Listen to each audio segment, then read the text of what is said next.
President Putin not backing down, in fact, being more aggressive. Let's go now to Clarissa Ward, who is in Ukraine for us in Kyiv. Obviously, this speech was had, and I'm sure it was being watched by the leadership there in Ukraine. What are you hearing from them?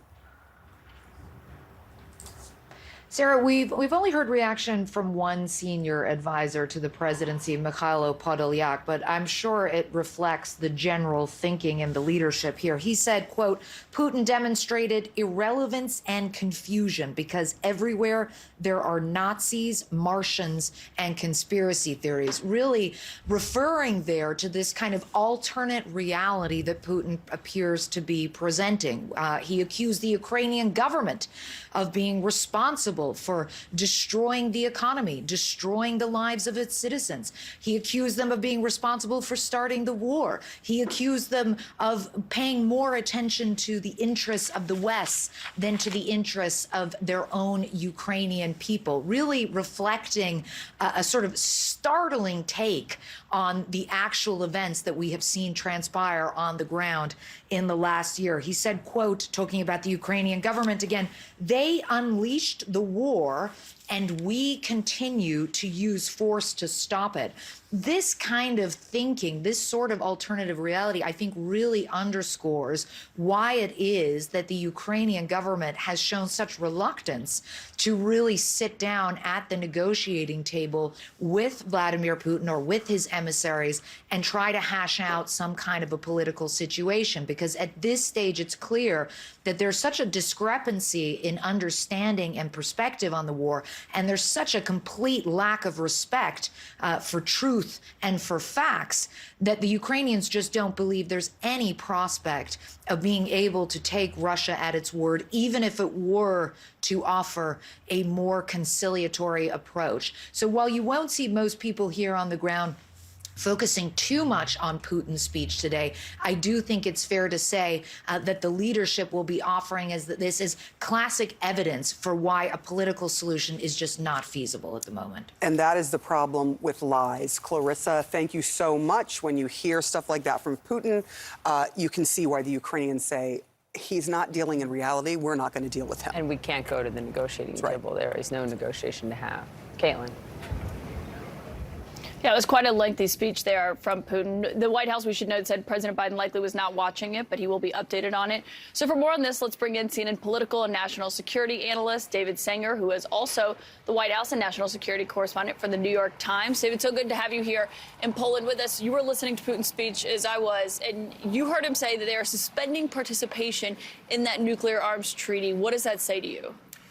Well, first, Caitlin, what a remarkable 2 days to have the president in Kyiv yesterday, here today, and to hear Vladimir Putin a year into this with a narrative that still is living in sort of his own head here. I mean, as Jake Sullivan, the president's national security advisor, put it to us earlier today, if the Russians pulled out of the war today, the war would stop. If the Ukrainians pulled out of the war today, Ukraine would just be absorbed into Russia. Pushing back on what Putin has said, that this is because of the West, that That's this war is right, underway. that somehow the West, was threatening them. And New START fits into this. So New START is the last remaining treaty arms control treaty between the United States and Russia. It covers the biggest weapons, the strategic weapons that go on ICBMs and that could hit the United States or other countries, or that could hit Russia. And under that treaty, both sides are supposed to be able to inspect the other to make sure that they are complying with the number of warheads that they can have, the deployment of strategic missiles, and so forth. Those inspections haven't happened in the past few years, first because of COVID, and then because the Russians would not allow the inspectors back in. What he has done now is said, I'm done with participating in this inspection thing.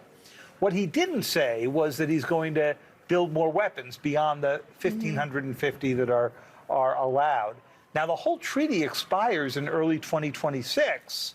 And one of the big questions is this a Vladimir Putin who's even interested in having a follow-on treaty?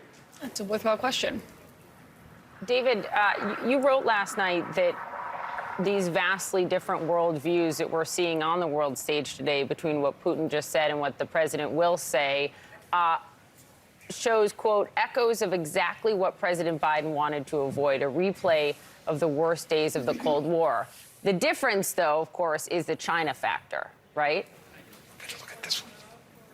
That's right, Poppy.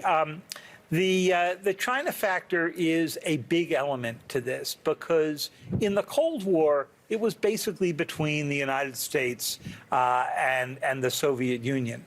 Now we have a much larger third player, and that makes this a lot more complicated. It's also a player on whom we are dependent for technology, for a lot of trade. We were never in the Cold War dependent on the Soviet Union for key technologies. Every Apple iPhone that you pick up is made, or just about every one, is made in China. Think about that. Almost everything you see at Walmart, or much of what you see, is made in China. So this is a much more complicated dynamic. And that's why it's particularly important, Poppy, that we're seeing the top foreign affairs official in China in Moscow today, meeting, we think, with President Putin, certainly with other Russian officials, while the president is here giving his speech. Well, Sarah, it was notable that just yesterday, President Zelensky told a German newspaper, essentially, if China does provide lethal aid to Russia, we're going to have a world war. Right. And that is what has been the big concern here, because we're talking about nuclear powers now and world war. I do want to ask you, David, you talked about the importance of China. You talked about, where Russia stands and how we are all connected, whether we like it or not. I am wondering about what you think the possibilities are for Ukraine, assuming, let's say, that Ukraine ends up keeping its territory. Can they join the EU? Will they be given a position, for example, in NATO? Do you think that that is a possibility after all that has happened now in this scenario? Well, there's a big argument, Sarah, about whether this would be a wise time to let Ukraine into NATO or not. Now, think about this. Ukraine is at war. If it became a member of NATO tomorrow, NATO would be obliged to enter that war directly. So far, it's been indirect. The United States, NATO countries have been providing arms, they've been providing intelligence, but they haven't been providing actual human forces. And President Biden has made it pretty clear that while he wants to support Ukraine, he does not want to risk World War III, as he puts it to his staff, and that means no direct conflict with the Russians. That would end if they entered NATO. Entering the EU would be a different thing, and you could make an argument that if you really wanted to support the rebuilding of Ukraine, you would bring them into the EU right away.